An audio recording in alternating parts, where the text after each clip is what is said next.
Hello everyone. आज हम करेंगे क्लास 9th फिजिक्स का chapter force and laws of motion की इंट्रोडक्शन। ठीक है, आज से हम चैप्टर स्टार्ट करने लगे। सबसे पहले हम इंट्रोडक्शन इसकी जो है वो देखेंगे। इंट्रोडक्शन में चैप्टर के बारे में हम डिस्कस करेंगे क्या क्या इस चैप्टर में हमने पढ़ना है। तो इंट्रोडक्शन स्टार्ट करने से पहले सबसे पहले मैं आपको एक बात बताना चाहता हूँ। जो प्रीवियस चैप्टर आपने किया है, ठीक है, जो प्रीवियस चैप्टर आपने मोशन किया है, ठीक है, जो प्रीवियस चैप्टर जो है आपका, उसका चैप्टर नंबर 8 जो है मोशन, उसमें आपने किया क्या है, उसमें आपने ऑब्जेक्ट के मोशन की स्टडी की है कि कैसा ऑब्जेक्ट का मोशन होता है, यूनिफॉर्म मोशन होता है या फिर नॉन यूनिफॉर्म मोशन होता है। ठीक है, तो ये सब चीजें आपने पढ़ी हैं। इसके अलावा आपने पीछे पढ़ा है वेलोसिटी, स्पीड, डिस्टेंस, डिस्प्लेसमेंट, ये सभी चीजें आपने पढ़ा है।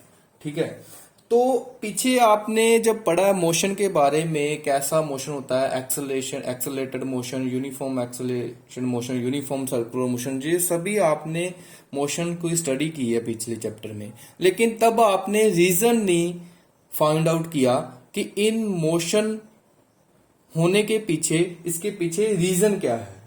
ठीक है, reason means what mechanism causes motion.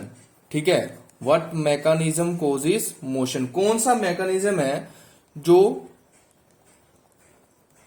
Motion को करवाता है। ठीक है, तो ये सब चीजें अब हमने, जो मोशन जो है, ऑब्जेक्ट का मोशन है, क्यों मोशन है ऑब्जेक्ट का, वो सब चीजें अभी हमने इस चैप्टर में पढ़नी है। तो सबसे पहला, अगर कोई भी ऑब्जेक्ट है उसका मोशन का कारण क्या है, कि अगर वो ऑब्जेक्ट मोशन में है तो एक फोर्स, एक ऐसी चीज है जिसके द्वारा ऑब्जेक्ट जहां है, फोर्स के कारण ही ऑब्जेक्ट जो है वो मोशन में आ सकता है, जहां फिर जो ऑब्जेक्ट मोशन में है वो फोर्स के कारण अपना जो है स्टेट चेंज कर सकता है, वो रेस्ट में आ सकता है। जहां फिर आप ये भी बोल सकते हो फोर्स के कारण जो है वो अपनी डायरेक्शन चेंज कर सकता है ऑब्जेक्ट।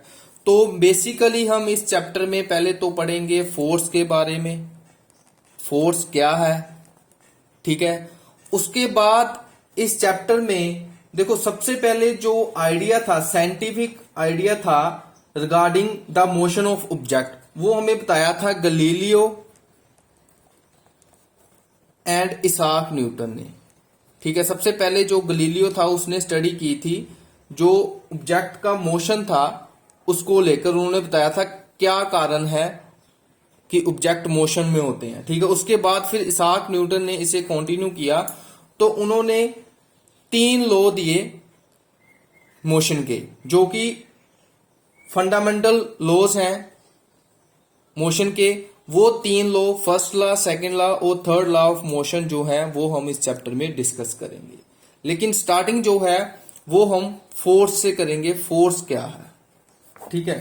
फोर्स देखो, जब आप किसी ऑब्जेक्ट को पुश करते हो या फिर पुल करते हो, तो आप किसी ऑब्जेक्ट के ऊपर फोर्स जो है वो एक्सर्ट कर रहे हो, वो उसके ऊपर लगा रहे हो।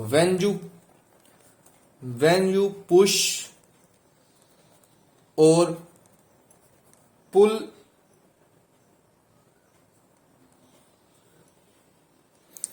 व्हेन यू पुश और पुल, जब आप किसी ऑब्जेक्ट को खींच रहे हो, जहां आप किसी ऑब्जेक्ट के पुश कर रहे हो, उसको धकेल रहे हो आगे को, तो उसका मतलब आप उस ऑब्जेक्ट के ऊपर कुछ ना कुछ फोर्स लगा रहे हो।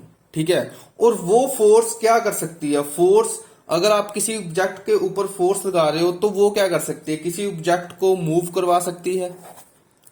ठीक है, मूव करवा सकती है, और किसी चलते ऑब्जेक्ट को स्टॉप कर सकती है, उसकी डायरेक्शन चेंज कर सकती है। ठीक है, शेप एंड साइज चेंज कर सकती है ऑब्जेक्ट का। फोर्स से आप ये सभी काम कर सकते हो। ठीक है, तो बेसिकली फोर्स एक एक्सटर्नल कोज है। ठीक है, इसको आप लिखेंगे, it is an external cause which produces or tends to produce a change in its state of rest or of uniform motion. कहते हैं ये एक एक्सटर्नल कोज है जिससे ऑब्जेक्ट की आप स्टेट ऑफ रेस्ट जहां तो उसको चेंज कर सकते हो, जहां फिर उसका जो यूनिफॉर्म मोशन है उस स्टेट को आप उसकी चेंज कर सकते हो। तो ये थी हमारी इंट्रोडक्शन की हम इस चैप्टर में क्या करेंगे। इसमें हम 3 लॉ है सबसे पहले न्यूटन्स के, वो पढ़ेंगे। मोमेंटम के बारे में पढ़ेंगे। इनर्शिया क्या है, इनर्शिया के बारे में पढ़ेंगे। ठीक है, इनर्शिया एक जिस भी स्टेट में अगर कोई बॉडी हो तो उस स्टेट को उसका इनर्शिया बोल देते, चाहे वो रेस्ट में हो तो इनर्शिया ऑफ रेस्ट, अगर मोशन में हो तो इनर्शिया ऑफ मोशन बोल देंगे।